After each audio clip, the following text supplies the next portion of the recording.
Welcome back to another UCL Fantasy video. This will be the team selection for Matchday 4. I'll discuss how I did in Matchday 3 and look ahead to my transfer plans using 2 free transfers, but also I could use the wildcard. If you want to see what kind of wildcard squad I would build, then check out the best wildcard team video. There's also a limitless edition. I uploaded both of them the other day. And tomorrow on the Tuesday, there'll be a deadline stream from 3:30 p.m. UK time up until 5:45 p.m, which is the early kickoff. So be sure to tune in for that as well. If you end up enjoying this video, smash the like button and subscribe for new. Our aim is to get this to over 200 likes and to keep on pushing towards 22,000 subscribers and beyond. But without further ado, let's jump straight into this video.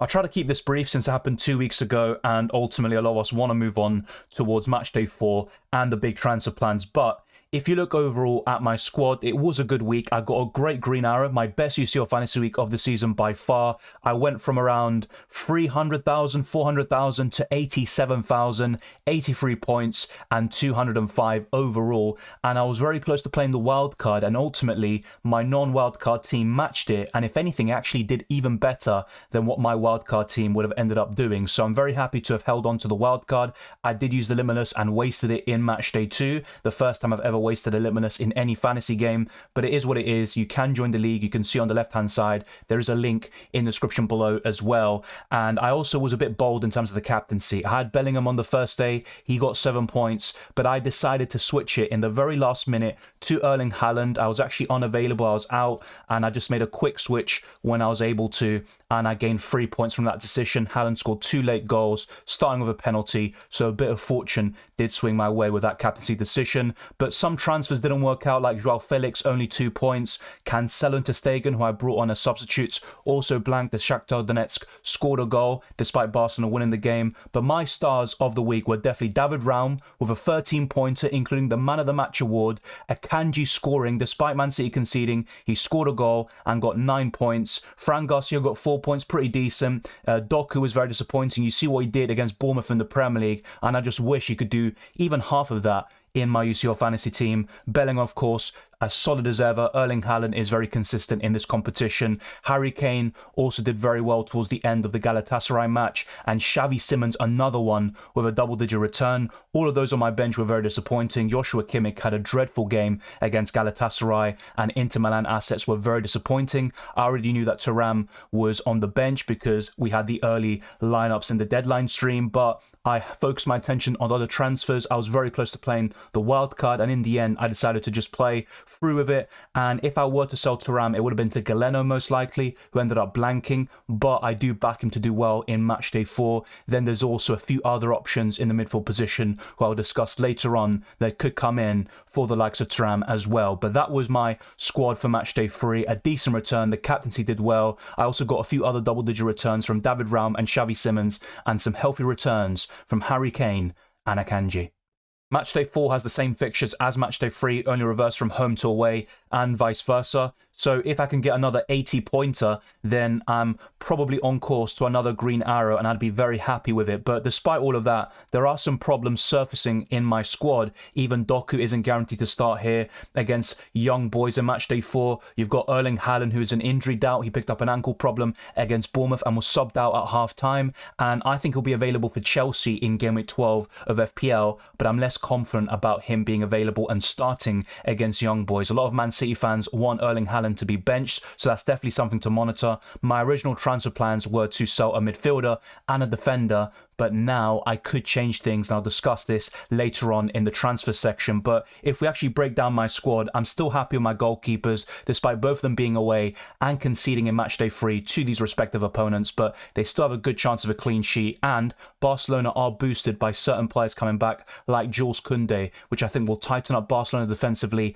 and I still back them potentially for a clean sheet in Matchday 4. I've got someone to come in just in case. I've ordered my bench already. As I always say, check out my How to Play UCL Fantasy guide. What you want to ensure is that those playing on the Tuesday are all in your starting 11, and any Wednesday players you can just have on your bench. You're not going to be able to fit every single one of your Wednesday players in, but that's completely fine. Just make sure you have your second goalkeeper playing on the Wednesday, he's on the bench, and then all the other options as well. And also in terms of the captaincy, make sure to put the armband on someone playing on the 7th. My original plan was to captain Haaland on the 7th and then Bellingham on the 8th. But things have changed, and now I could be looking at a different captaincy option altogether on the Tuesday. And in general, with the captaincy, you can go for someone a bit more differential or risky on the Tuesday, so long as you have a solid option on the Wednesday, just in case things go south. But in terms of going differential on the final day, that's always going to be a bit riskier. And maybe on the Wednesday, you can just stick to the more template options. You don't have to, by the way, but just generally speaking, I think that's the best way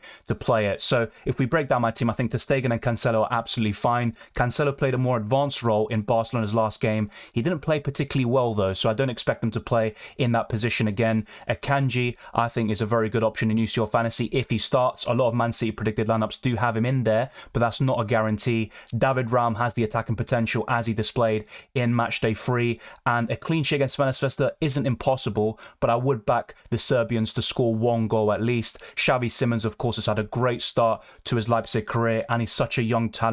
So consistent in terms of goals and assists. He actually had a run of maybe 6-7 games without any goals or assists, but then you look what he did in Matchday 3, and that's what he can do on the biggest stage of them all. Jude Bellingham, I mean, we don't really need to talk about him too much. He is one of the best captaincy options, period, in this week, especially on the Wednesday. Doku, if he can start here against Young Boys, he could do maybe not a Bournemouth, but he could go quite close and get a double-digit return, but I just don't expect him to start. It's kind of mixed bag in terms of City fans expecting him to start or to be on the bench, and that's a very difficult one to call. Marcus Thuram has been so good this season for Inter Milan, but in the Champions League he's been benched on 2 occasions out of 3, and that is very disappointing to say the least. The one time he wasn't benched was in Matchday 2 when I used the Limitless. He started the game, played 73 minutes and scored. So you can imagine my frustration with Marcus Thuram, because he has been very consistent, scoring the goals for Inter Milan, playing as a striker alongside Lautaro Martinez, and that duo is looking very impressive in Serie A.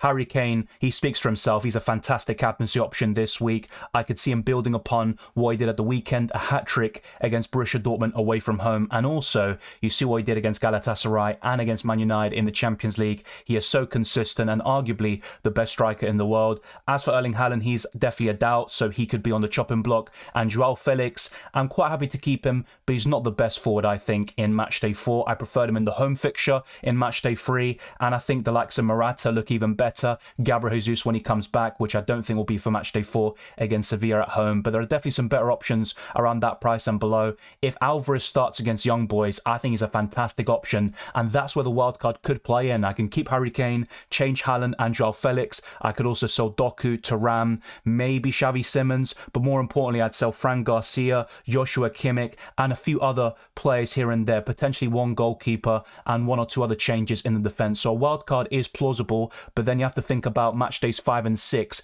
If certain teams like Man City and Barcelona win in this match day, then they could wrap up qualification by match day 5, and that could mean rotation, not just in match day 5, but more importantly in match day 6, and that's always going to be a difficult match day to navigate. So let's now head over to the transfer plans and discuss the captaincy later on as well, because Erling Haaland will be very unlikely to start in the game, and as a result I don't think he'll be my Tuesday captain any longer. So let's get straight into that. I've got 2 sets of different transfer plans, but of course, like I mentioned earlier in this video, there is also the possibility of me playing the wildcard. What you see on screen were my original transfer plans: Bryce Mendes and Kim Min-jae in for Joshua Kimmich and Fran Garcia, but the Erling Haaland injury against Bournemouth has changed things, and instead I could focus on that position as well. And what I want to see in the comment section is your preference in terms of these transfer plans you see on screen, or this one, which would mean Vinicius Jr. or another forward like Griezmann, Morata, etc. in for Haaland, and I'd also bring in Bryce Mendes for Joshua Kimmich, but I'd also keep Thuram, Doku. They're not guaranteed to start. I've also got a few other weak players you could argue in match day 4. Joao Felix could be one of those, Fran Garcia, so it's not ideal. Our -4 here isn't ruled out completely, but my preference is to either use 2 free transfers or play the wild card. And as I said earlier, if I were to play the chip, I'd probably make another 5 or 6 changes at the very least, which does justify the wild card, and it would look great for match day 4. I'm just not too sure if the wild card would hold up in match days 5 and 6, where things change week on week, results will be very influential, and there could be a lot of rotation in the weeks to come. But as things stand, I don't have a clear standout captaincy option on the 7th. I could go for Jeremy Doku and risk it, but I just don't know if he's going to start. Maybe Xavi Simons is a decent alternative. Joao Cancelo isn't too bad either, but I don't have great options on the 7th due to Erling Erling Haaland potentially missing out on the Tuesday. On the Wednesday, though, I've got the likes of Harry Kane, Bellingham to choose from, and either one of them would be a fantastic captaincy option, and I could even toss a coin and see what happens there. But in terms of the 7th, I don't have many good options there, so that's why instead of Vinicius, I could also consider that Atletico Madrid forward like Griezmann, or maybe I could even go for Morata, who is in great goal-scoring form, but for the purposes of this video, I'll stick to Griezmann here, captain him potentially on the 7th, and then on the Wednesday, I could go for someone else entirely. But the more I look at my team, the more holes I can pick out.